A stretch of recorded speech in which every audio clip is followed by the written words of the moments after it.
পুজো দেওয়ার পর আমরা হোটেলে এসে একটু বিশ্রাম নিয়েছি, নিয়ে এবার আমরা যাচ্ছি সারনাথ। এই যে এটা আমাদের হোটেল, হোটেল রঘুবীর টেম্পল। হোটেলে লিফটও রয়েছে, তো অসুবিধার কিছু নেই, আমরা 3rd ফ্লোরে রয়েছি। আর এই যে হচ্ছে রাস্তা, রঘুবীর টেম্পলের আসার রাস্তা, একটু ভেতর দিকে, কিন্তু মন্দির থেকে 100 মিটার, মন্দিরের 100 মিটারের মধ্যেই।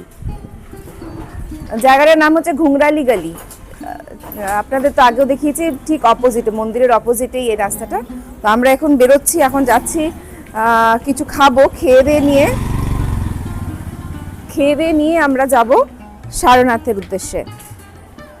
এইদিকে হচ্ছে দশাশ্বমেধ ঘাট। তো আমরা একদম মাঝখানে দাঁড়িয়ে আছি গদুলিয়া চকের। প্রথমে লাঞ্চে ভাত খাবো ভেবেও পরে ঠিক করলাম বেনারসের বিখ্যাত কচুরি দিয়েই এখনকার খাওয়া দাওয়াটা সারবো। তাই আমরা এখন যাচ্ছি ঠাঠিরি বাজারে। ঠাঠিরি বাজার কিন্তু মন্দিরের একদম কাছেই। আমরা চলে এসেছি ঠাঠিরি বাজারে।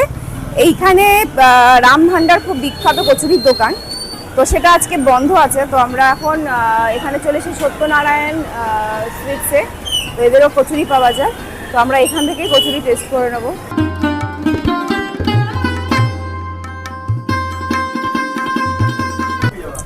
চলে এসেছে আমাদের বাড়ি কচুরি, সবজি আর তার সাথে 2 পিস কচুরি নিল 60 টাকা। আলু ছোলার সবজি রয়েছে এটা।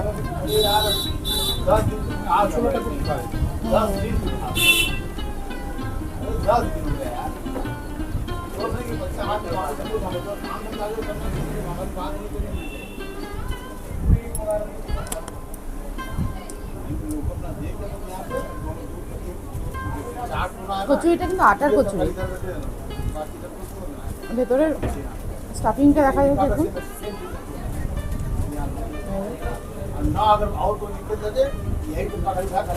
আর সবজিতে একটা চাটনি, গ্রিন চাটনি, ছোলা, আলুর সবজির সাথে এটা মিশিয়ে দিয়েছে। আর ধনেপাতার একটা স্ট্রং ফ্লেভার, এখানে খুব ধনেপাতা ইউজ হয় যেটা দেখলাম। পনিরও রয়েছে সবজির মধ্যে।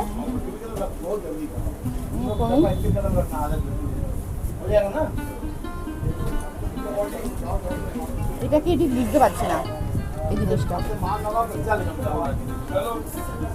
কোপ্তা টাইপের কিছু একটা,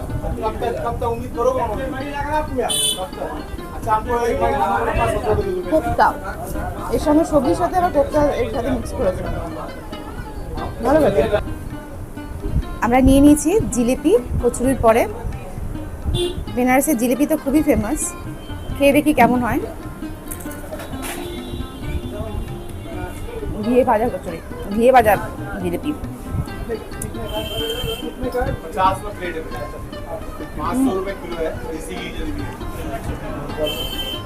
50 টাকা প্লেট, 500 টাকা কেজি জিলিপি। এটা দেশি ঘি, কিন্তু দেশি ঘি দিয়ে বানানো, দারুণ খেতে, ভীষণই ক্রিস্পি আর ঘিয়ের একটা স্ট্রং ফ্লেভার আছে।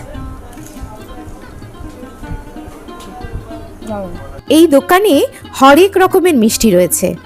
খেতে ইচ্ছে হলেও পেট বাবাজি জায়গার অভাব জানান দিচ্ছে, তাই আর খাওয়া হলো না।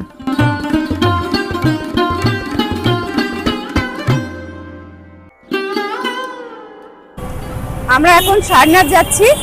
আমরা এখান থেকে টোটো বুক করে নিলাম। প্রথমে বলছিল 500 টাকা, তো আমরা সেটাকে বার্গেনিং করে যাওয়া আসাতে 350 টাকায় রফা করেছি আর কি। তো রাজি হয়েছে 350 টাকায়। তো এখান থেকে যাচ্ছি আমরা সারনাথ, উনি ওখানে ওয়েট করবেন, আমরা ঘুরে নেব, তারপরে আবার আমাদেরকে এখানে ফিরিয়ে নিয়ে আসবেন।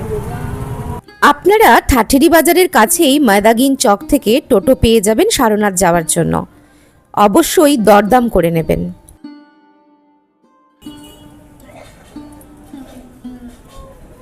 আমরা চলে এসেছি সারনাথে। এবার আমরা গেটের দিকে যাব। আর এখানে 4টে স্পট আছে যেগুলো দেখার, এক এক করে আপনাদের সবকটা দেখাচ্ছি, চলুন। সারনাথে প্রবেশ করতেই আমরা প্রথমে দেখতে পাই মূলগন্ধ কুটিবিহার। ভগবান বুদ্ধ বোধিলাভের পর সারনাথে এসে তার প্রথম ধর্মোপদেশ প্রদান করেছিলেন। সেই স্মৃতিকে অমর করে রাখতে এই বিহার নির্মিত হয়েছে। এই বিহারটি 1931 সালে মহাবোধি সোসাইটির প্রতিষ্ঠাতা আনাগারিকা ধর্মপালের উদ্যোগে নির্মিত হয়। মন্দিরের ভেতরে রয়েছে ধর্মচক্র প্রবর্তনের ভঙ্গিতে ভগবান বুদ্ধের একটি সোনালী মূর্তি এবং বুদ্ধের জীবনের বিভিন্ন ঘটনার অপূর্ব চিত্রকর্ম। এই চিত্রগুলি জাপানি শিল্পী কোসেৎসু নোজু অঙ্কন করেছিলেন।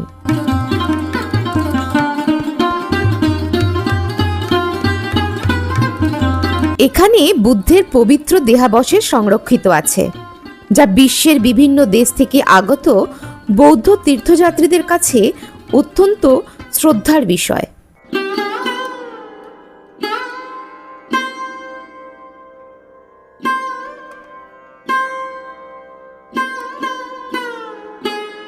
দেওয়ালের গায়ের আঁকা চিত্রগুলি দেখার জন্য বেশ খানিকটা সময় আমরা ভেতরে কাটালাম।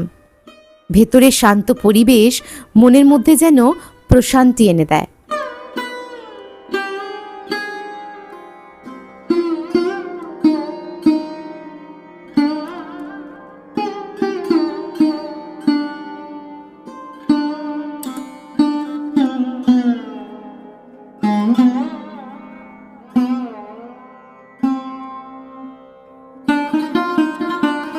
মন্দির প্রাঙ্গণে রয়েছে শ্রীলঙ্কা থেকে আনা একটি পবিত্র বোধিবৃক্ষ, যার বংশধারা সেই ঐতিহাসিক বোধিবৃক্ষের সঙ্গে যুক্ত বলে মনে করা হয়, যার নিচে বুদ্ধ বোধিলাভ করেছিলেন। গৌতম বুদ্ধ যে বোধিবৃক্ষের নিচে বোধগয়া জ্ঞান লাভ করেছিলেন, এই বৃক্ষ সেই ঐতিহ্যেরই প্রতীক। তাই বিশ্বের বিভিন্ন প্রান্ত থেকে আগত বৌদ্ধ ধর্মাবলম্বীরা এখানে প্রার্থনা ও ধ্যান করতে আসেন। বোধিবৃক্ষের পাশেই দেখতে পাবেন গৌতম বুদ্ধ ও তাঁর 5 জন প্রথম শিষ্যের মূর্তি। জ্ঞান লাভের পর বুদ্ধ সারনাথে এসে এই 5 জন শিষ্যকে প্রথম ধর্মাদেশনা দিয়েছিলেন। এই ঘটনাই বৌদ্ধ ধর্মে ধর্মচক্র প্রবর্তন নামে পরিচিত। এখান থেকেই বৌদ্ধ ধর্মের প্রচার শুরু হয় এবং প্রথম বৌদ্ধ সংঘ গঠিত হয়। তাই এই মূর্তিগুলিকে শুধু শিল্পকর্ম নয়, বৌদ্ধ ধর্মের সূচনার এক ঐতিহাসিক মুহূর্তের স্মারক হিসেবে মনে করা হয়।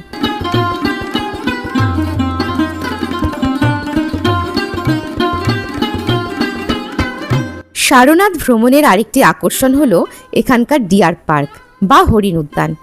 প্রাচীনকালে এই অঞ্চল মৃগদাব বা হরিণের বন নামে পরিচিত ছিল।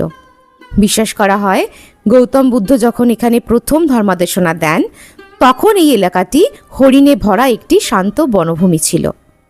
সেই ঐতিহ্যকে স্মরণ করেই বর্তমানে এখানে একটি ডিয়ার পার্ক গড়ে তোলা হয়েছে। এখানে বিভিন্ন প্রজাতির হরিণ ছাড়াও ময়ূর, হাঁস এবং আরও কিছু প্রাণী ও পাখি দেখা যায়। সবুজে ঘেরা এই পরিবেশ দর্শনার্থীদের কাছে বিশেষ আকর্ষণের কেন্দ্র। আমাদের এখানে টিকিট কাটতে হলে জনপ্রতি 20 টাকা করে, আর যেহেতু আমরা ক্যামেরা ইউজ করছি সেই জন্য আমাদেরকে আরো এক্সট্রা 20 টাকা চার্জ দিতে হয়েছে।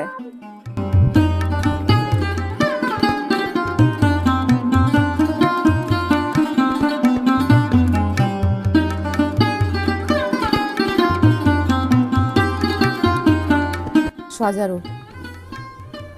কাটা তুলেছে। এই দেখুন হরিণ, এখানে প্রচুর হরিণ আছে। ডিয়ার পার্কের ভেতরেই এখান থেকে আইসক্রিম নিয়ে নিয়েছি, ব্ল্যাক কারেন্ট 50 টাকা করে।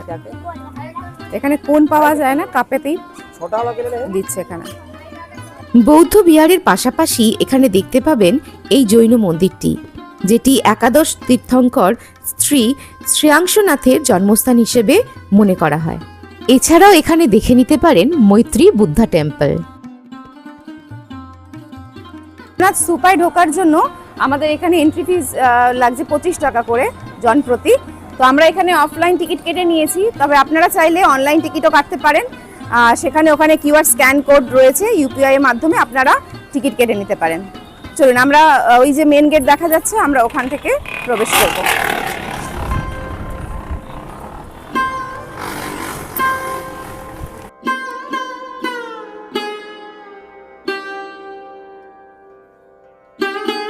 এখন আমরা সারনাথের সবচেয়ে গুরুত্বপূর্ণ স্মৃতিস্তম্ভ ধামেক স্তূপের সামনে রয়েছি।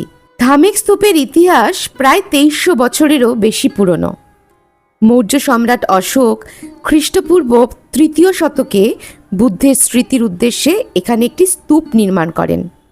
তবে বর্তমানে যে বিশাল কাঠামোটি আমরা দেখি তা বিভিন্ন সময়ের সংস্কার ও সম্প্রসারণের ফল। বিশেষ করে গুপ্ত যুগে এর বড়সড় উন্নয়ন হয়। স্তূপটির উচ্চতা প্রায় 43.6 মিটার এবং ব্যাস প্রায় 28 মিটার। নিচের অংশে দেখতে পাবেন বিশাল পাথরের ব্লক ব্যবহার করা হয়েছে, আর উপরের অংশ ইট দিয়ে নির্মিত। স্তূপের পাথরের গায়ে খোদাই করা রয়েছে ফুল, লতাপাতা, পদ্মফুল, হীরকাকৃতি নকশা এবং বিভিন্ন জ্যামিতিক অলঙ্করণ। এই কারুকাজগুলো গুপ্তযুগের শিল্পকলার অন্যতম সেরা নিদর্শন বলে মনে করা হয়।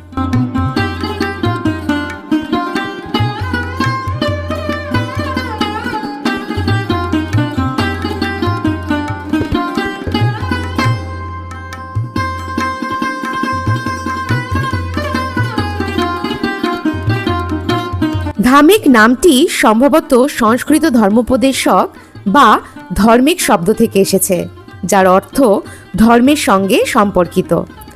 1026 খ্রিস্টাব্দের একটি শিলালিপিতে এই স্তূপকে ধর্মচক্র স্তূপ নামেও উল্লেখ করা হয়েছে। ঐতিহাসিকদের মতে এই স্থানটি সেই স্থানকে চিহ্নিত করে যেখানে বুদ্ধ তার বিখ্যাত উপদেশ ধর্মচক্র প্রবর্তন সূত্র প্রদান করেছিলেন। তাই বিশ্বের কোটি কোটি বৌদ্ধের কাছে এটি একটি অত্যন্ত পবিত্র তীর্থস্থান। আজও Sri Lanka, Thailand, Myanmar, Japan, Vietnam, Tibet এবং বিশ্বের বিভিন্ন দেশ থেকে বৌদ্ধ ভিক্ষু এবং পর্যটকেরা এখানে আসেন।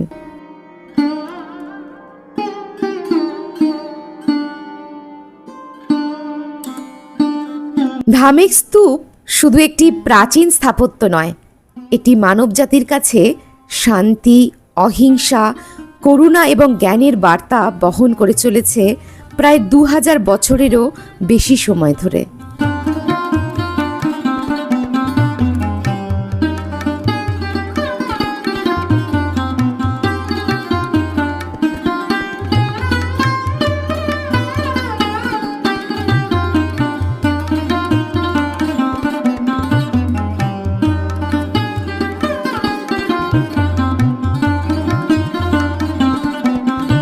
ধামেক স্তূপ এবং সারনাথের অন্যান্য ঐতিহাসিক স্থাপনা ঘুরে দেখার পর আমরা চলে এসেছি সারনাথ আর্কিওলজিক্যাল মিউজিয়ামে। মিউজিয়ামে ঢোকার জন্য আমাদের পার হেড 5 টাকা করে টিকিট কাটতে হলো। 1910 সালে প্রতিষ্ঠিত এই জাদুঘরটি ভারতের আর্কিওলজিক্যাল সার্ভে অফ ইন্ডিয়ার প্রথম সাইট মিউজিয়াম। সারনাথের খনন কার্য থেকে প্রাপ্ত অমূল্য প্রত্ন সম্পদ সংরক্ষণ ও প্রদর্শনের জন্য এই জাদুঘর নির্মাণ করা হয়েছিল। 1904 সালে ব্রিটিশ সরকার সারনাথে খনন কার্যে উদ্ধার হওয়া নিদর্শন সংরক্ষণের সিদ্ধান্ত নেয়।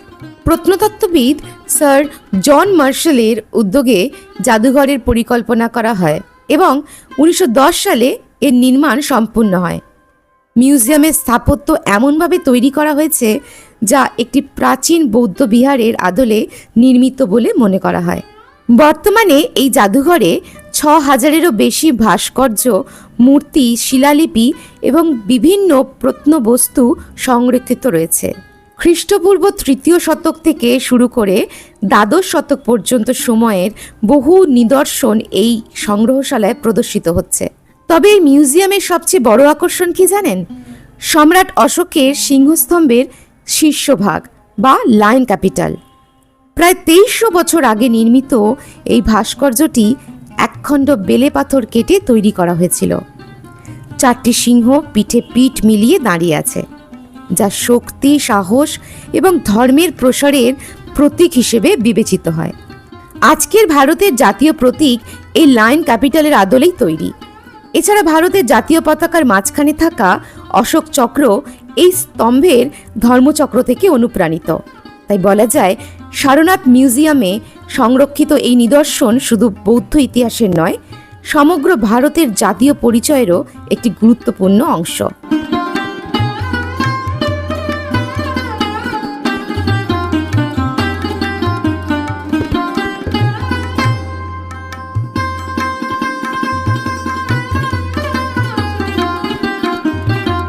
আপনি যদি সারনাথ ভ্রমণে আসেন তাহলে ধামেক স্তূপের পাশাপাশি এই প্রত্নতাত্ত্বিক জাদুঘরটি অবশ্যই ঘুরে দেখবেন।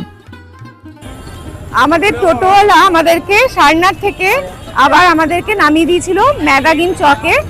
সেখান থেকে আমরা রিক্সা নিয়েছি, রিক্সাতে নিল আমাদের 70 টাকা ভাড়া। ওখান থেকে আমাদেরকে পৌঁছে দিয়েছে গির্জাঘর, এই যে সামনে গির্জাঘর, এইখানে পৌঁছে দিয়েছে, কারণ এখান থেকে নাকি ভেতরে রিক্সাকে ঢুকতে দেওয়া হয় না। তো আমরা এখন এখান থেকে চলে যাচ্ছি দশাশ্বমেধ ঘাটে, প্রায় 500 মিটার মতন বা 7-8 মিনিট টাইম লাগবে যেতে। তো এখন আমরা দেখি ওখানে আরতি তো 6:30 থেকে হয় গরমকালে, তো ওখানে এবার জায়গা পাওয়াটাই খুব মুশকিলের, কারণ সবাই 2-3টে থেকেই ভিড় করে। তো দেখা যাক, আমরা গিয়ে দেখি এখন জায়গা পাই কিনা আরতি দেখার জন্য। চলুন আপনাদেরকেও সাথে করে নিয়ে যাই। এই দেখুন, রাস্তায় হাঁটতে হাঁটতেই দেখলাম কাশী চাট ভান্ডার। গির্জাঘর থেকে একটুখানি জাস্ট মানে প্রায় 10 পা এগোলেই কাশী চাট ভান্ডার আপনারা দেখতে পাবেন এখানে। এটা খুব ফেমাস এই চাট ভান্ডার। দেখুন লাইন, দেখুন মানে বিশাল লাইন। তা আমরা ভাবছি এখন খাবো না, আমরা আগে যাই দশাশ্বমেধ ঘাটে, ফেরার পথে আমরা খাবো। লস্যির দোকানও রয়েছে এখানে, লস্যি পাওয়া যাচ্ছে। তো আমরা ঘাটে যাওয়ার পথেই ভাবছি একটু খেয়ে নিই, কারণ অনেকক্ষণ কিছু খাওয়া হয়নি আমাদের। তো 2টো লস্যি নিচ্ছি আমরা। এক একটা লস্যির দাম পড়ছে 60 টাকা করে।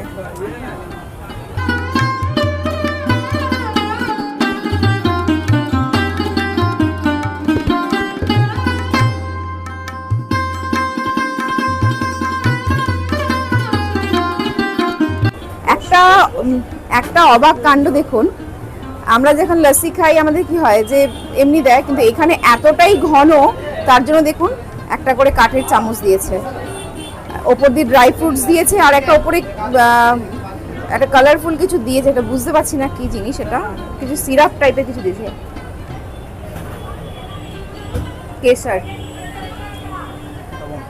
কেসার সিরাপ। দারুণ খেতে, ভীষণই ঘন, অসাধারণ খেতে।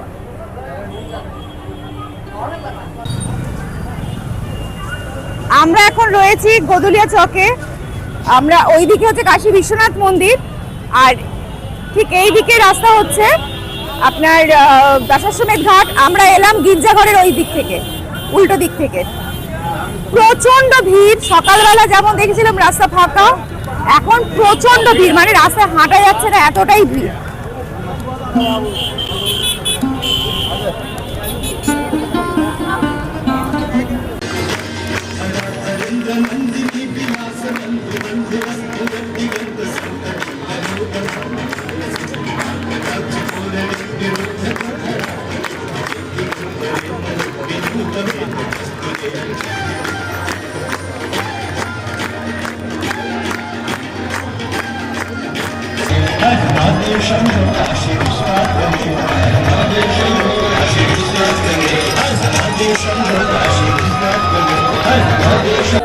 আমরা এখন দাঁড়িয়ে আছি দশাশ্বমেধ ঘাটে।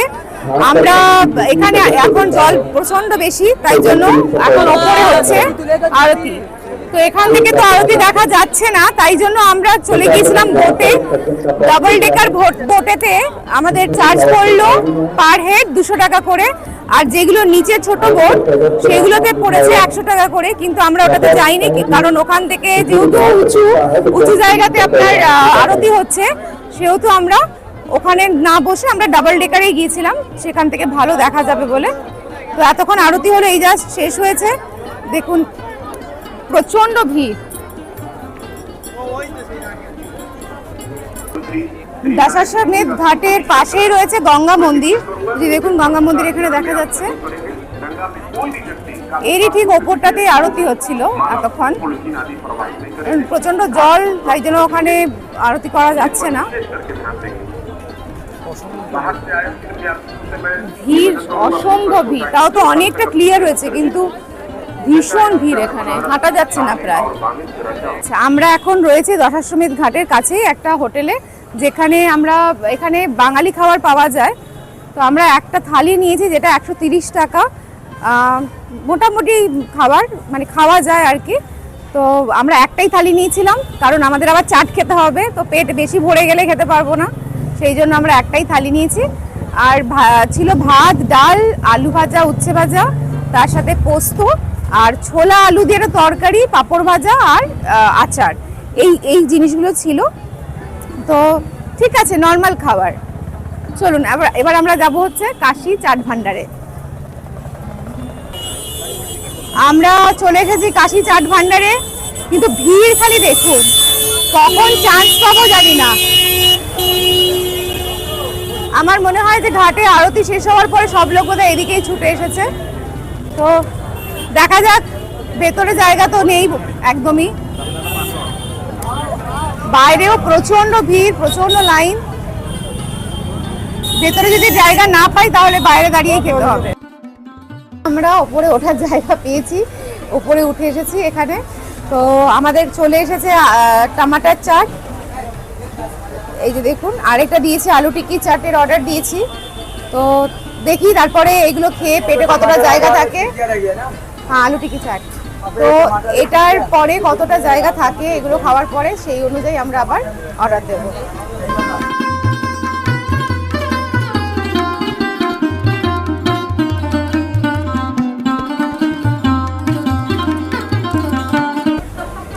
ভালো, টক, মিষ্টি, স্পাইসি।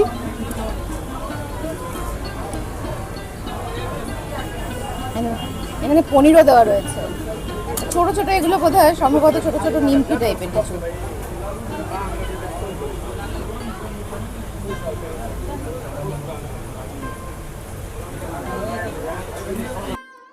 আলু টিক্কি চাট, এখানে কিন্তু অর্ডার দিয়ে আমাদের বেশিক্ষণ বসতেই হয়নি, জাস্ট অর্ডার দিয়েছি, চলে এসছে।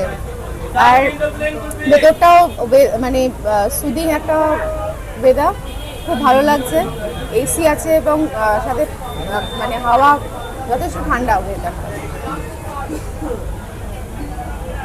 খেয়ে দেখি কেমন।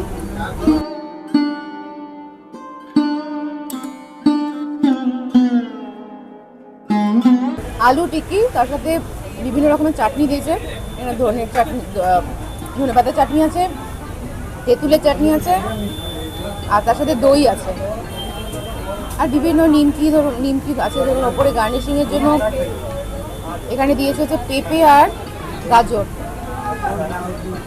ভালো, মানে টিক্কির স্বাদটাও খুব ভালো।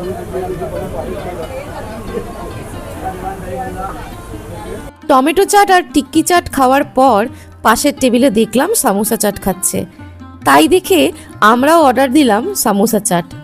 সামোসা চাটটাও কিন্তু দারুণ খেতে। আমরা চাট খেয়ে নিচে নামলাম, আর 3টে চাট নিয়েছিলাম আমরা।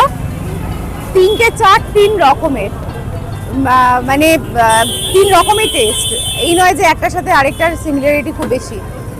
আমরা নিয়েছিলাম সামোসা চাট, আলু টিক্কি চাট আর টমাটার চাট। এবার আমাদের আর পেটে জায়গা নেই, তাই আজকে আমরা বাকি কিছু আর ট্রাই করতে পারিনি। আমরা আবার কালকে যদি পারি আসবো, এসে বাকিগুলো ট্রাই করবো এবং আপনাদেরকে জানাবো কিরকম, বাকিগুলো কিরকম খেতে। ওভারঅল দারুণ, মানে মানে ভীষণই ভালো লাগলো।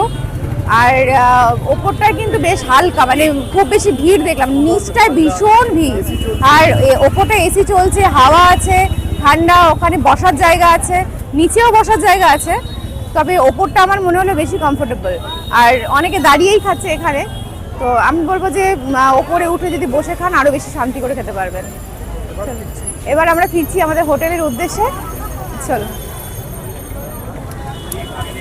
আমরা এখন চলেছি হোটেলের দিকে, তবে বেনারসে এসে এখানকার একটা স্পেশাল জিনিস ট্রাই না করলে দিনটাই যেন পুরো বৃথা হয়ে যায়। আর সেই স্পেশাল জিনিসটা কি বলুন তো? ये क्या डाल रहे हैं आप?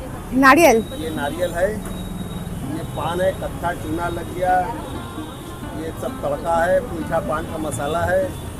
यही पान खा के जो अमिताभ बच्चन गाना गाया था, जो खाएगा वही इसका मज़ा पाएगा, जो खाएगा वही बैकुंठ जाएगा।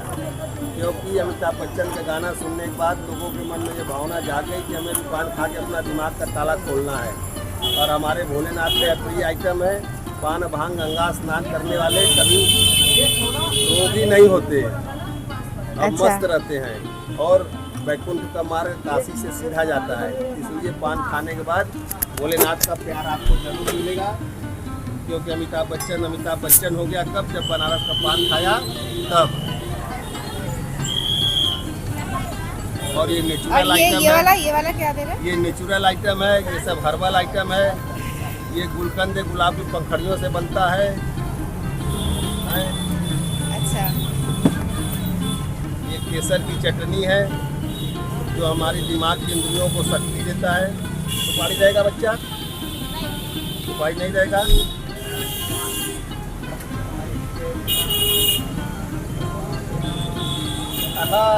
धीरे से साइड में रख के पान का रस लेने का। पान को दांत लगा के नहीं खाया जाता है। पान लीजिए, आई लव यू जबान मुंह में अंदर रख के आपको अपने जबान से आई लव यू करना है पान को, तब भोलेनाथ आपके दिल दिमाग को शक्ति देगा। क्योंकि भोलेनाथ भोला है और हमारा भोला भी आ गया है। दांत लगा के नहीं खाने का, पान को साइड में रख के रस लेने का। एक और आपका है, एक पान आपका और है। बस रख के साइड में रख के रस लेने का, दांत लगा के रोटी सोटी नहीं। अच्छा, कितना है इसका प्राइस? कितना? 31 है। 30 টাকা। আর পান খাচ্ছি না, মানে তো মিষ্টি খাচ্ছি। আজকে আমাদের বেনারসি পান দিয়ে আজকে দিনটা এখানে সমাপ্ত করছি। তার আগে কিছু কথা বলি, যেটা যে যখন আমাদের ট্রেন লেট করলো প্রচণ্ড খারাপ লেগেছিল যে এতক্ষণ লেটে ঢুকেছে, আমাদের পুরো প্ল্যান, পুরো সব যা কিছু ছিল সব হয়তো মানে চপাট হয়ে গেল। কিন্তু আমরা যখন এসে পৌঁছলাম দেখলাম মন্দিরে পুজো শুরু হবে করছে। তো আমরা আর দেরি না করে রেডি হয়ে সঙ্গে সঙ্গে পুজো দিতে চলে গেলাম। এসে রেস্ট করলাম, করে জাস্ট জল খাবারটা খেয়েই আমরা বেরিয়ে গেলাম সারনাথের উদ্দেশ্যে। সেখান থেকে দেখে আমরা ভাবিও নি যে আজকে হয়তো আরতি পাবো। আমরা ভেবেছিলাম দশাশ্বমেধ ঘাট আর মণিকর্ণিকা ঘাট এগুলো একটু এক্সপ্লোর করব, কিন্তু লাকিলি আমরা ওখানে গিয়ে আরতিও দেখেছি, তার সাথে চাট খেয়েছি। আর এখন আমরা পান মুখে নিয়ে যাচ্ছি হোটেলের উদ্দেশ্যে রেস্ট নিতে। কালকে আবার আপনাদের সাথে দেখা হবে। শুভ মহাষষ্ঠী, সবাইকে শারদীয়ার শুভেচ্ছা। চলো আজকের জন্য এখানেই শেষ। ভিডিওটা ভালো লেগে থাকলে ভিডিওটিকে লাইক, শেয়ার এবং চ্যানেলটিকে সাবস্ক্রাইব করার অনুরোধ রইল। পাশে থাকবেন, সাথে রাখবেন টেস্ট অ্যান্ড ট্রেলসকে।